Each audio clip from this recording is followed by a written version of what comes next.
Hello दोस्तों, स्वागत है आपका अपने यूट्यूब चैनल A1 सक्सेस पर। तो सीडीपी की जो हमारी सीरीज़ है, इस सीडीपी की सीरीज़ में हम 20 क्वेश्चन डिस्कस करते हैं। अगर आपने एक भी क्लासें नहीं देखी हैं तो आप प्लेलिस्ट में जाकर देख सकते हैं। इससे पहले 31 क्लासें हो चुकी हैं। आज हम 32 क्लास को डिस्कस करेंगे, जिसमें हम प्रीवियस ईयर के क्वेश्चन यानी कि PYQ सेट रखते हैं। ठीक है, जो हमारे बाल विकास एवं शिक्षा शास्त्र के महत्वपूर्ण वस्तुनिष्ठ प्रश्न हैं जो हमारे पिछली परीक्षाओं में पूछे गए हैं। तो ये हमारी जो क्लास होती है वो सीटेट और अदर स्टेट के जो भी हमारे टेट के एग्ज़ाम्स हैं उनको टारगेट करती है और काफ़ी हेल्पफुल होने वाली है आने वाले एग्ज़ाम्स में। तो लास्ट तक बने रहिए और एक एक क्वेश्चंस को लगाइए कि किस तरह से आपका तैयारी बेहतर चल रही है सीडीपी की।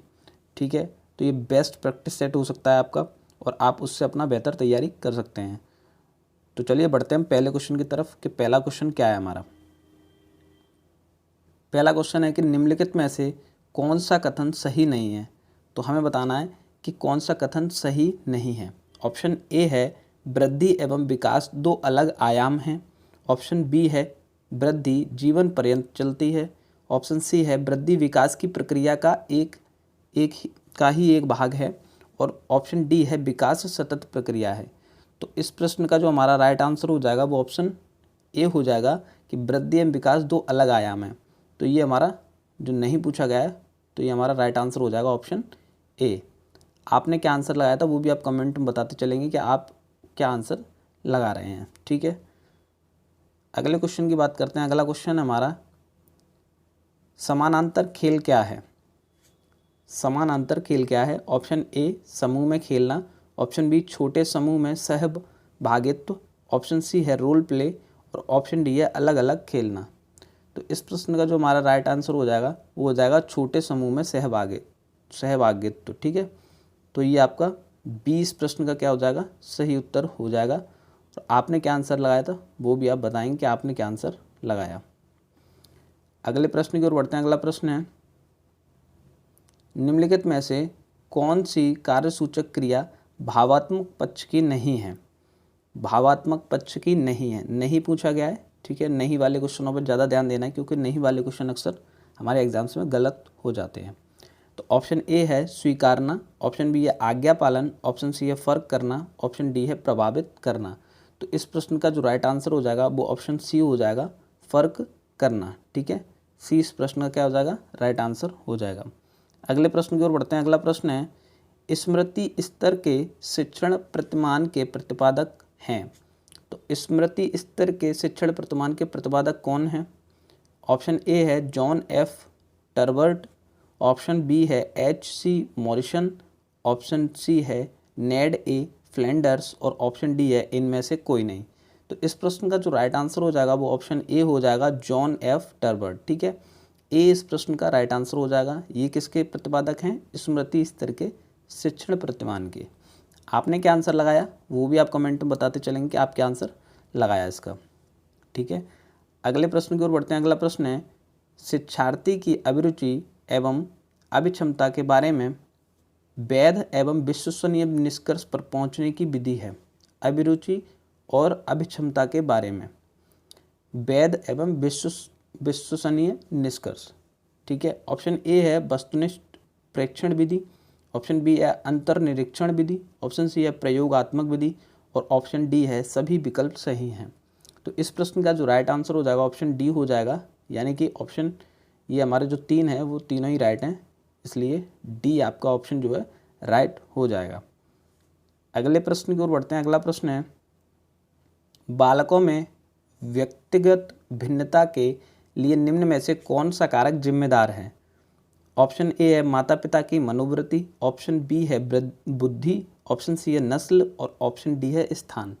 तो इस प्रश्न का जो राइट आंसर हो जाएगा वो ऑप्शन बी हो जाएगा, यानी कि बुद्धि। ठीक है, बी हमारा इस प्रश्न का सही उत्तर हो जाएगा। अगले प्रश्न की ओर बढ़ते हैं। अगला प्रश्न है, बाह्य आवास के आधार पर व्यक्तिगत का वर्णन कहा जाता है। किसके आधार पर, बाह्य आवास के। ऑप्शन ए है गहन दृष्टिकोण। ऑप्शन बी है सतही दृष्टिकोण। ऑप्शन सी है मानकीय दृष्टिकोण और ऑप्शन डी है प्रेक्षणात्मक दृष्टिकोण। तो इस प्रश्न का जो राइट आंसर हो जाएगा ऑप्शन बी हो जाएगा, सतही दृष्टिकोण। तो बी हमारा इस प्रश्न का क्या हो जाएगा, राइट आंसर हो जाएगा।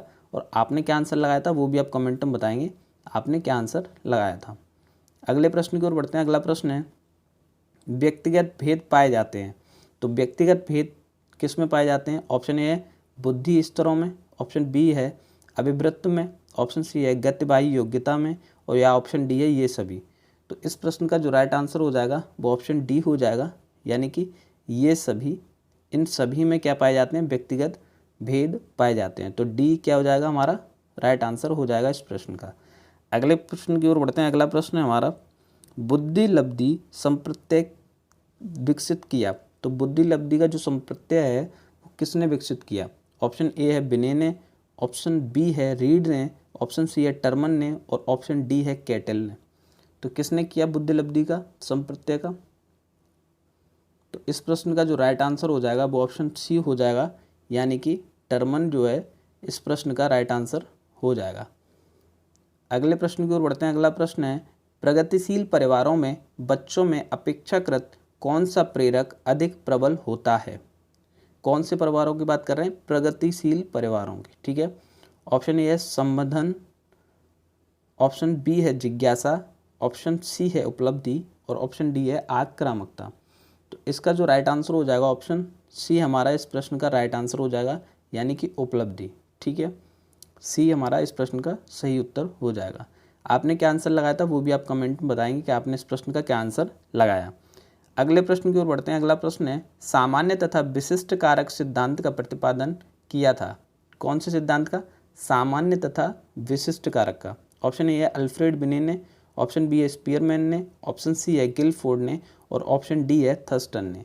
तो इस प्रश्न का जो राइट आंसर हो जाएगा ऑप्शन बी हो जाएगा हमारा, कि स्पीयरमैन ने किया था सामान्य तथा विशिष्ट कारक सिद्धांत का प्रतिपादन। तो बी हमारा इस प्रश्न का सही उत्तर हो जाएगा। अगले प्रश्न की ओर बढ़ते हैं। अगला प्रश्न है तनाव को कम करने के अप्रत्यक्ष ढंग कहलाते हैं। ऑप्शन ए है समस्या समाधान विधि, ऑप्शन बी है रक्षात्मक यांत्रिकता, ऑप्शन सी है व्यक्तिगत विधि, और ऑप्शन डी है इनमें से कोई नहीं। तो इस प्रश्न का जो राइट आंसर हो जाएगा वो ऑप्शन बी हो जाएगा, यानी कि रक्षात्मक यांत्रिकता आपका जो है राइट आंसर हो जाएगा, यानी कि ऑप्शन बी हमारा इस प्रश्न का सही उत्तर हो जाएगा। अगले प्रश्न की ओर बढ़ते हैं। अगला प्रश्न है रिक्त स्थान मस्तिष्क की संरचना तथा कृत्यों में विभेद का परिणाम होता है। तो किसकी ऑप्शन दिया है? ऑप्शन ए है तनाव, ऑप्शन बी है पिछड़ापन, ऑप्शन सी है डिसलेक्सिया, या ऑप्शन डी है इनमें से कोई नहीं। तो इस प्रश्न का जो राइट आंसर हो जाएगा वो ऑप्शन सी हो जाएगा, यानी कि डिसलेक्सिया मस्तिष्क की संरचना एवं कृत्यों में विभेद का परिणाम होता है। तो सी हमारा इस प्रश्न का राइट आंसर हो जाएगा। और आपने क्या आंसर लगाया इस प्रश्न का वो भी आप कमेंट में बताएं कि आपने इस प्रश्न का क्या आंसर लगाया। अगले प्रश्न की ओर बढ़ते हैं। अगला प्रश्न है निम्न में से कौन सा मूल्यांकन का प्रकार नहीं है? तो हमें बताना है इन चार में से कौन सा मूल्यांकन का एक प्रकार नहीं है। ऑप्शन ए है मानक, ऑप्शन बी है निर्माणात्मक, ऑप्शन सी है योगात्मक, और ऑप्शन डी है CCE, ठीक है। तो इस प्रश्न का जो राइट आंसर हो जाएगा वो ऑप्शन ए हो जाएगा, यानी कि मानक हमारा इस प्रश्न का राइट आंसर हो जाएगा, यानी कि ऑप्शन ए हमारा इस प्रश्न का सही उत्तर हो जाएगा। अगले प्रश्न की ओर बढ़ते हैं। अगला प्रश्न है निम्न में से कौन सा मूल्यांकन के त्रिकोण का भाग नहीं है? तो नहीं पूछा गया है, मूल्यांकन के त्रिकोण का भाग नहीं है। ऑप्शन ए है शैक्षिक उद्देश्य, ऑप्शन बी है मूल्यांकन, ऑप्शन सी है शिक्षण अनुभव, और ऑप्शन डी है अधिगम अनुभव। तो इस प्रश्न का जो राइट आंसर हो जाएगा वो हो जाएगा शिक्षण अनुभव, ठीक है। तो सी इस प्रश्न का क्या हो जाएगा राइट आंसर हो जाएगा। और आपने क्या आंसर लगाया वो भी आप कमेंट में बताएंगे कि आपने इस प्रश्न का क्या आंसर लगाया। अगले प्रश्न की ओर बढ़ते हैं। अगला प्रश्न है वातावरण वह बाहरी शक्ति है जो हमें प्रभावित करती है। कौन सी? वातावरण। यह किसने कहा था? तो ये जो स्टेटमेंट है ये किसने दिया था कि वातावरण वह बाहरी शक्ति जो हमें प्रभावित करती है? ऑप्शन ए वुडवर्थ ने, ऑप्शन बी है रॉस ने, ऑप्शन सी है एनास्टसी ने, या ऑप्शन डी है इनमें से कोई नहीं। तो इस प्रश्न का जो राइट आंसर हो जाएगा ऑप्शन बी हो जाएगा, रॉस ने कहा था, ठीक है। रॉस ने क्या कहा था कि वातावरण वह बाहरी शक्ति है जो हमें प्रभावित करती है। तो ये तो याद करने वाले स्टेटमेंट होते हैं, डायरेक्ट पूछ लिए जाते हैं एग्जाम्स में, ठीक है, तो ये इंपॉर्टेंट हो जाते हैं। तो इस प्रश्न का जो राइट आंसर ऑप्शन बी हो जाएगा। अगले प्रश्न की ओर बढ़ते हैं। अगला प्रश्न है तर्क, जिज्ञासा तथा निरीक्षण शक्ति का विकास रिक्त स्थान की आयु पर होता है। तो किस आयु पर होता है? ऑप्शन ए है 7 वर्ष, ऑप्शन बी है 11 वर्ष, ऑप्शन सी है 9 वर्ष और ऑप्शन डी है 6 वर्ष। तो इस प्रश्न का जो राइट आंसर हो जाएगा ऑप्शन बी हो जाएगा 11 वर्ष, यानी कि बी हमारा इस प्रश्न का राइट आंसर हो जाएगा। 11 वर्ष की अवस्था में तर्क, जिज्ञासा और निरीक्षण शक्ति का विकास हो जाता है। तो बी राइट आंसर हो जाएगा। अगले प्रश्न की ओर बढ़ते हैं। अगला प्रश्न है शारीरिक विकास का क्षेत्र है रिक्त स्थान। ऑप्शन ए है स्नायुमंडल, ऑप्शन बी है मांसपेशियों की वृद्धि, ऑप्शन सी है एंडोक्राइन ग्लैंड्स और ऑप्शन डी है ये सभी। तो इस प्रश्न का जो राइट आंसर हो जाएगा वो हमारा ऑप्शन डी हो जाएगा ये सभी। तो डी इस प्रश्न का क्या हो जाएगा, सही उत्तर हो जाएगा। और आपने क्या आंसर लगाया था वो भी आप कमेंट में बताएंगे कि आपने इस प्रश्न का क्या आंसर लगाया। अगले प्रश्न की ओर बढ़ते हैं। अगला प्रश्न है इस अवस्था में बालकों में नई खोज करने की और घूमने की प्रवृत्ति बहुत अधिक बढ़ जाती है। तो कौन सी अवस्था है जिसमें नई खोज करने की और घूमने की प्रवृत्ति बढ़ जाती है? ऑप्शन ए है शैशव, ऑप्शन बी है उत्तर बाल्यावस्था, ऑप्शन सी है किशोरावस्था और ऑप्शन डी है प्रौढ़ावस्था। तो इस प्रश्न का जो राइट आंसर हो जाएगा ऑप्शन बी हो जाएगा उत्तर बाल्यावस्था। ठीक है, तो बी इस प्रश्न का क्या हो जाएगा, राइट आंसर हो जाएगा। अगले प्रश्न की ओर बढ़ते हैं। अगला प्रश्न है निम्न में से कौन सा वंशानुक्रम का नियम नहीं है? तो यहाँ पूछ रहे हैं कि वंशानुक्रम का कौन सा नियम नहीं है इन चारों में से। ऑप्शन ए है समानता, ऑप्शन बी है भिन्नता, ऑप्शन सी है प्रत्यागमन और ऑप्शन डी है अभिप्रेरणा। तो इस प्रश्न का जो राइट आंसर हो जाएगा वो ऑप्शन डी हो जाएगा कि अभिप्रेरणा हमारा जो है वंशानुक्रम का नियम नहीं है। तो डी इस प्रश्न का राइट आंसर हो जाएगा। और आपने क्या आंसर लगाया था वो भी आप कमेंट में बताएंगे कि आपने इस प्रश्न का क्या आंसर लगाया। तो ये थी आज की हमारी क्लास जिसमें हमने 20 क्वेश्चन देखे और आपने उन 20 क्वेश्चनों को एज अ मॉक टेस्ट किया होगा और अपना खुद का मूल्यांकन भी किया होगा कि किस तरह से आपके क्वेश्चन ठीक रहे और किस तरह से आपके क्वेश्चन गलत हुए हैं। ठीक है, तो आप अपना स्कोर कमेंट बॉक्स में ज़रूर बताएं कि आपने 20 में से कितने क्वेश्चन ठीक किए और कितने क्वेश्चन आपके गलत रहे। और वीडियो अगर आपको अच्छी लगे तो वीडियो को लाइक अवश्य करें। ठीक है, और शेयर करें आप उन सभी अपने दोस्तों को जो आपके टीचिंग एग्ज़ाम्स की तैयारी कर रहे हैं। तो मिलते हैं नेक्स्ट वीडियो में कुछ नए PYQ के साथ। तब तक के लिए धन्यवाद।